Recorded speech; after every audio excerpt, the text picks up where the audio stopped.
Hello guys, welcome to our channel. This is Teja. ప్రస్తుతం మనతో పాటు పొలిటికల్ అనలిస్ట్ అంకమ్మరావు గారు ఉన్నారు. నమస్తే సార్. నమస్తే తేజ గారు. సార్, అయితే రీసెంట్గా ఒక వార్త వెలుగులోకి వచ్చింది. ముఖ్యంగా షర్మిల గారి గురించి, అలాగే జగన్మోహన్ రెడ్డి గారు భార్య గురించి, వైఎస్ భారతి గారు. అయితే కడప ఎంపీగా షర్మిల గారు పోటీ చేస్తారని మొన్నటి వరకు ఒక వార్త అయితే ఉంది. సో ఆమెను ఓడించడానికి వైఎస్ భారతి గారిని బరిలోకి తీసుకొస్తున్నట్లు ఒక సమాచారం అయితే బయటకు వచ్చింది. సో మరి ఎవరు గెలుస్తారు, ఏం జరగబోతుంది? తేజ గారు, ఇప్పుడు షర్మిల గారు ఏ పార్టీ తరఫున నిలబడబోతున్నారు? కాంగ్రెస్ పార్టీ. మరి ఆమె ఎలా గెలుస్తుంది అక్కడ? Telugu Desam party, YSRCP party, Congress party ముగ్గురు కలిసి అక్కడ పోరాడుతూ ఉంటాయి కదా. ఈ ముగ్గురు కలిసి పోరాడినప్పుడు నిస్సందేహంగా తెలుగుదేశం పార్టీ గెలిచింది కదా అక్కడ. అవును. భారత్ గారిని తీసుకొచ్చి పెడితే ఏంటి, లేకపోతే మళ్ళీ జగన్మోహన్ రెడ్డి గారు పోటీ చేస్తే ఏంటి? వచ్చి నష్టం అయితే ఏం లేదు కదా. అవును. ఇప్పుడు అక్కడ వాళ్ళు జగన్మోహన్ రెడ్డి గారికి సంబంధించిన వైఎస్ఆర్సీపీ పార్టీ, ఈమె కాంగ్రెస్ పార్టీ తరఫున ఈమె పోటీ చేస్తుంది. అవినాష్ రెడ్డి గారు ఇప్పుడు అక్కడ రెండోసారి మొన్న లోక్సభ సభ్యుడు అయ్యాడు. ఇవాళ అలాంటి వాళ్ళకి వీళ్ళ చేతికొచ్చిన కాడి నుంచి కంచుకోటగానే ఉంది అది. ఈరోజు వరకు కూడా వాళ్ళు విజయం సాధించుకొస్తున్నారు. ఎవరన్నా ఇప్పుడు వైఎస్ రాజశేఖర రెడ్డి గారు కావచ్చు, లేకపోతే వివేకానంద రెడ్డి గారు కావచ్చు, మధ్యలో జగన్మోహన్ రెడ్డి గారు, ఈ రెండు పర్యాయాలు అవినాష్ రెడ్డి గారు. ఇప్పటి వరకు వాళ్ళదే కదా అక్కడ ఆధిపత్యం. ఇప్పుడు ఏమవుతుందంటే, ఇప్పుడు జరుగుతున్న పరిణామాల్లో వివేకానంద రెడ్డి గారి హత్య అనంతరం జరిగిన పరిణామాలు, జరుగుతున్నటువంటి విచారణ సందర్భంగా వెల్లడవుతున్న వాస్తవాలు, ఇవన్నీ ప్రజలకు తెలిసిన తర్వాత సహజంగానే ఆ రోజు ఎంతో కొంతమందికి తెలిసినా కూడా కొంత చెప్పిన వాళ్ళు ప్రచారం చేసిన దానికి నమ్మి ఆ రోజు ఏదో ఎన్నికల ముందు కాబట్టి గెలిపించడం కూడా జరిగింది. ఈ రోజు ఉన్న పరిస్థితి చూసుకుంటా ఉంటే అవినాష్ రెడ్డి గారికి బాగా ఎదురుగాలి ఇస్తుంది అక్కడ. అంటే అవినాష్ రెడ్డి గారు గెలిచే ఛాన్సెస్ తక్కువ ఉన్నాయి అనేది అక్కడ అభిప్రాయం. తర్వాత ఇప్పుడు వచ్చే తలకి స్థానికంగా ఉన్నటువంటి వ్యక్తులు చాలామంది కూడా అసంతృప్తిగా ఉన్నారు. స్థానిక నాయకులు కూడా వైఎస్ఆర్సీపీ పార్టీ మీద అధికారంకి వచ్చిన తర్వాత కూడా ఆ రోజు రాజశేఖర రెడ్డి గారితో పోల్చుకొని కొంచెం వ్యతిరేకతగా ఉన్నారనేది చాలా స్పష్టంగా వినిపిస్తున్నటువంటిది మాట. దానికి తోడు వాళ్ళకి ఎందుకు ఇబ్బందికరమైన పరిణామాలు అంటే, గతంలో ఎన్నడూ లేని విధంగా లోకేష్ బాబు యొక్క యువగళం పాదయాత్ర అద్భుతంగా అక్కడ విజయవంతం కావటం, తర్వాత స్థానిక శాసనమండలి ఎన్నికల్లో, మన జరిగినటువంటి శాసనమండలి ఎన్నికల్లో పులివెందులతో సహా ఆధిక్యత తెలుగుదేశం పార్టీకి రావటం, మరి మొన్న చంద్రబాబు నాయుడు గారు బాదుడే బాదుడి కార్యక్రమం కావచ్చు, నీటికి సంబంధించి జలాశయాల గురించి చెప్పే విధానానికి వెళ్ళి అక్కడ మాట్లాడినప్పుడు అక్కడ జరిగిన సంఘటనలన్నీ చూసుకున్న తర్వాత కూడా, వచ్చిన విపరీతమైన జనాభాను చూసుకున్న తర్వాత కూడా మార్పు కడపలో నుంచే మొదలైందనే అభిప్రాయం కూడా జనానికి కదిలింది. దానికి తోడు మొన్న పులివెందల్లో పార్టీ కార్యాలయాన్ని ప్రారంభించడం కూడా జరిగింది. ఎవరు, మన అతను బీటెక్ రవి గారు.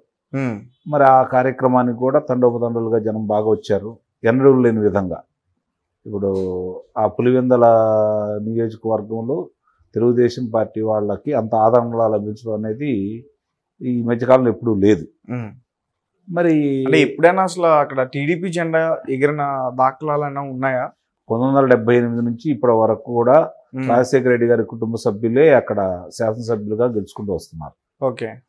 రాజశేఖర రెడ్డి గారు ఓటమి లేకుండా అక్కడ గెలుచుకుంటూ వస్తూనే ఉన్నారు. ఆయనకి లోక్సభ సభ్యుడిగా పోటీ చేసినప్పుడే ఒక 4,000 అంటే రమారమి 5,000 లోపు ఆధిక్యతతోటే బయటపడ్డాడు ఆయన. ఆ రోజు కూడా మరి ఆయన చౌదప్పి కనులు అటపోయిన సొంతంగా బయటపడ్డాడు. అంటే తెలుగుదేశం పార్టీ ఎంత బలంగా ఉందో ఆ రోజుల్లో ఆలోచించుకోవాలి. అలాంటి స్థానంలో ఈరోజు తెలుగుదేశం పార్టీకి పోటీ చేసే అభ్యర్థులు లేరనే విధంగా, ఉండా కూడా ఎవరు గెలవరనే విధంగా రోజు రోజుకి ఆధిక్యత పెంచుకుంటూ వచ్చింది వైఎస్ఆర్సీపీ కుటుంబం. కాబట్టి ఇక్కడ చాలా స్పష్టంగా ఉందంటే, జనం లేక కాదు, నాయకత్వం లేమి వల్ల అక్కడ ఇలాంటి పరిణామాలన్నీ జరిగినాయి. అలాగే అధినాయకత్వం కూడా అంత ప్రత్యేకమైన దృష్టి అక్కడ పెట్టినట్టు సందర్భాలు ఏమీ పెద్దగా కనిపించట్లా. అందువల్లే తెలుగుదేశం పార్టీకి ఇంత ప్రతికూల ఫలితాలు రావడానికి, ఇంత డేలా పడిపోవడానికి కారణం కూడా.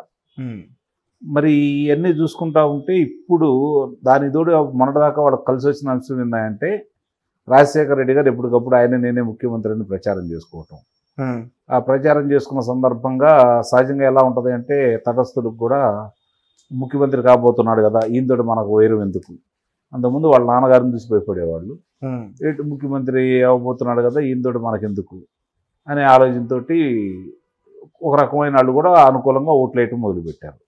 దానివల్ల ఏమవుతుందంటే రెండు వైరు గ్రూపులను కూడా, ఇద్దరు గ్రామంలో రెండు గ్రూపులు ఉంటాయి అక్కడ, వాళ్ళు తగాదాలు పడుతూనే ఉంటారు. కానీ రాజశేఖర రెడ్డి గారికి వచ్చేసరికి ఇద్దరు కలిసి పనిచేసే విధంగా ఆయన రాజకీయం చేసుకోగలిగాడు. అతను గొప్పతనం అది రాజశేఖర రెడ్డి గారికి. దాన్ని ఆయన చనిపోయిన తర్వాత మరి జగన్మోహన్ రెడ్డి గారు 2 పర్యాయాలు ఆయన కూడా ఎలాంటి ఎదురు లేకుండానే విజయవంతం అవుతూ వస్తూ ఉన్నాడు. ఇప్పుడున్న పరిస్థితుల్లో ఆయన మీద ఎన్నో ఆశలు పెట్టుకున్నారు. రాజశేఖర రెడ్డి గారి కంటే బాగా చేస్తాడని చెప్పని భావించడం కూడా జరిగింది. కానీ వాళ్ళు పెట్టుకున్న ఆశలన్నీ ఉమ్మైపోయినాయి. ముఖ్యంగా కడప జిల్లా మొత్తం వ్యాప్తంగా చూసుకుని రాయలసీమలో కూడా ఎందుకు ఈ వయసులో ఈ కుర్రాడు ఇంత బాగా చేస్తాడు అనుకున్నావు, అవకాశాలను కూడా ఎందుకు చేయట్లేదు. ఇప్పుడు మనం జరిగినటువంటి అన్నమయ్య దానికి సంబంధించి ఒక ఖానాలో ఇప్పటి వరకు కూడా దాన్ని మరమ్మతులు చేయలేదు కదా. మరి ఇట్లాంటివన్నీ ఆయనకు ప్రతికూలంగా మారినాయి. అలాగే వివేకానంద రెడ్డి గారికి హత్యకు సంబంధించి ఆ రోజు నారాసుర రక్త చరిత్ర అని చెప్పని చెప్పారు. మరి ఇలాంటి పరిణామాల్లో చూసుకుంటా ఉంటే ఇక్కడ జరుగుతున్న పరిణామాలన్నీ కూడా అంటే ఎందుకు మరి 4.5 సంవత్సరాలు దాటిన తర్వాత కూడా ఇప్పుడు జరుగుతున్నవన్నీ సిబిఐలు కావచ్చు, విచారణలో బయటకు వచ్చిన అంశాలు చూసుకుంటా ఉంటే అన్ని వీళ్ళు కూడా అవినాష్ రెడ్డి గారికి, భాస్కర్ రెడ్డి గారి వైపు చూస్తున్నాయి కదా. ఈ పరిణామాల్లో అవినాష్ రెడ్డి గారికి వ్యతిరేకత అనేది మొదలైంది. ఆయన కొమ్ము కాస్తున్నాడని చెప్పని వీళ్ళు భావించడం జరిగింది. ఇక్కడ వైఎస్ అభిమానుల్లో ఇప్పుడున్న అభిప్రాయం ఏంటంటే వైఎస్ రాజశేఖర రెడ్డి గారి కుటుంబ సభ్యులందరినీ జగన్మోహన్ రెడ్డి గారు దూరం పెడుతున్నాడు, ఆయన సొంత మనుషుల్ని దూరం పెడుతున్నాడు అనే అభిప్రాయం అందరిలో కూడా కలిగింది. అవినాష్ రెడ్డి గారి ఫ్యామిలీని పెంచి పోషిస్తున్నాడు అక్కడ. దీన్ని నిజమైనటువంటి వైఎస్ఆర్సీపీ అభిమానులు జీర్ణించుకోలేకపోతున్నారు. ఇట్లా ఈ ప్రతికూల వాతావరణంలో రేపొద్దున అవినాష్ రెడ్డి గారు ఓడిపోతారు. కాబట్టి భారతి గారిని నాకు తెలిసినంత వరకు పోటీ పెడతారని నేను అనుకోవట్లేదు. ఒకవేళ నిస్సందేహంగా మీరు అనుకున్నది జరిగితే ముగ్గురు కనుక అక్కడ ఎన్నికల బరిలో నిలబడితే తెలుగుదేశం పార్టీ విజయం సాధిస్తుంది అక్కడ. ఓకే, అందులో సందేహం కూడా లేదు. Okay sir. అలాగే షర్మిల గారు కాంగ్రెస్ పార్టీ నుంచి త్వరలో అధ్యక్ష పదం చేపట్టబోతున్నారని వార్తలు వచ్చేసి ఆల్మోస్ట్ అయిపోతారని నేను అనుకుంటున్నా. అండ్ ఇంకొక విషయం ఏంటంటే కాంగ్రెస్ పార్టీ టీడీపీతో చేతులు కలిపి అక్కడ ఎన్నికల్లో బరిలోకి దిగుతుందని చెప్పేసి అంటున్నారు. ఇది ఊహాగానమే, ఇది ఊహాగానం, జరిగే పరిస్థితి లేదు, నిస్సందేహంగా జరగదు. ఓకే, అలాంటి పిచ్చి పని తెలుగుదేశం పార్టీ అధినేత చేస్తాడని నేనైతే అనుకోవట్లేదు. ఓకే, వార్తలు అయితే విపరీతంగా వస్తున్నాయన్న. చంద్రబాబు నాయుడు గారు కూడా రీసెంట్గా డికే శివకుమార్ గారిని కలవడం జరిగింది. డికే శివకుమార్ గారిని చంద్రబాబు నాయుడు గారు కనవాల.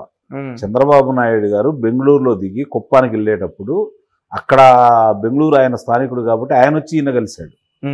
డికే శివకుమార్ గారి ఇంటికి చంద్రబాబు నాయుడు గారు వెళ్ళినట్టయితే మీరు అన్నదే నిజమయ్యేది. కానీ వీరు ప్రయాణంలో ఉన్న సందర్భంలో, అక్కడి నుంచి దిగి వెళ్ళే సందర్భంలో అక్కడ ఉన్నటువంటి ఉప ముఖ్యమంత్రి గారు వచ్చి కలిశాడే తప్ప చంద్రబాబు నాయుడు గారు వెళ్ళి డికే శివకుమార్ గారిని కలవాల. ఇది ఒకటి గుర్తుపెట్టుకోవాలి అందరూ కూడా. Okay, right. సో మరి చాణక్య స్ట్రాటజీస్ సర్వే, సో దాని గురించి ఏం చెప్తారు? వాళ్ళు కూడా మరి 115 స్థానాలు కూటమికి, మరి 38 స్థానాలు వైఎస్ఆర్సీపీ పార్టీకి, మిగిలిన హోరాహోరీగా ఉన్నాయని చెబుతున్నారు కదా. ఆ హోరాహోరీగా దాంట్లో కూడా చెరుసగం వేసుకున్నా కూడా మరి 125 స్థానాల పైన వచ్చే అభిప్రాయం ఉంది కదా ఇప్పటి వరకు. మరి ఇక రోజు రోజుకి రేపు ఎన్నికల నాటికి ఈ ప్రభావం ఇంకెంత పెరుగుతుందనేది వాళ్ళు చెప్పారు. అలాగే రఘురామకృష్ణరాజు గారు వచ్చేసరికి వారు చేసినటువంటి దాంట్లో కూడా ప్రజలందరి అభిప్రాయాన్ని క్రోడీకరించేసి ఫలితాలు కూడా చెప్పడం కూడా జరిగింది. దాంట్లో 144 స్థానాలు ఉమ్మడి తెలుగుదేశం పార్టీ జనసేనకి, 31 స్థానం మాత్రమే వైఎస్ఆర్సీపీకి అని చెప్పడం కూడా ఇవ్వడం కూడా జరిగింది. మరి సి ఓటర్ ఈ మధ్య చూపించారు. దాంట్లో వచ్చేసరికి 25 లోక్సభ స్థానాలు వైఎస్ఆర్సీపీ పార్టీ వస్తాయని చెప్పని రాయటం జరిగింది.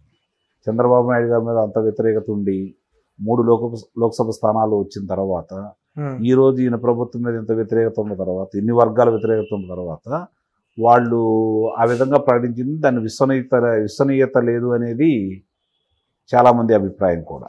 వాస్తవం కూడా అంతే. నాకు తెలిసినంత వరకు కూడా 25కి 25 వస్తాయి అనేది అది ఊహాజనితమే. అదైతే జరిగే పని అయితే కాదు. ఇవాళ ఉన్న పరిస్థితుల్లో అధికారమే తెలుగుదేశం పార్టీకి వస్తుంది అని చెప్పని అందరూ భావిస్తున్న తరుణంలో ఈరోజు వాళ్ళకి అసలు ఒక్క స్థానం కూడా వచ్చిద్దా రాదా, అది ఎంపీగా రామ్మోహన్ నాయుడు శ్రీకాకుళం తప్ప మిగిలినన్ని వైఎస్ఆర్సీపీ పార్టీ గెలుచుకుంటుందని చెప్పి కదా వాళ్ళు చూస్తుంది. మరి దాంట్లో చూసుకుంటా ఉంటే మరి వాళ్ళు చెప్పేవన్నీ వాస్తవాలని అనిపించటంలా. Okay, right sir. సో అలాగే భువనేశ్వర్ గారు నిజం గెలవాలని చెప్పేసి మళ్ళీ స్టార్ట్ చేశారు. ఆమె గతంలో కూడా చంద్రబాబు నాయుడు గారు అరెస్ట్ అయినప్పుడు కూడా బయటకు వచ్చారు జనాల్లోకి. సో ఈ నిజం గెలవాలి ఎంతవరకు తీసుకెళ్తుంది? నిజం తెలియాలి, న్యాయం గెలవాలి. నిజం అనేది తెలియాలి, న్యాయం గెలవాలి. ఓకే, అంటే ఆమె నినాదం అది. ఇప్పుడు మధ్యలో ప్రయాణం మొదలుపెట్టిన సందర్భంగా ఆయన అప్పుడు కారాగారంలో ఉన్నారు చంద్రబాబు నాయుడు గారు. ఆ సందర్భంగా వారు మొదలుపెట్టేసరికి వారికి విడుదల చేశారు ఆయన అనారోగ్య సమస్యల మూలంగా.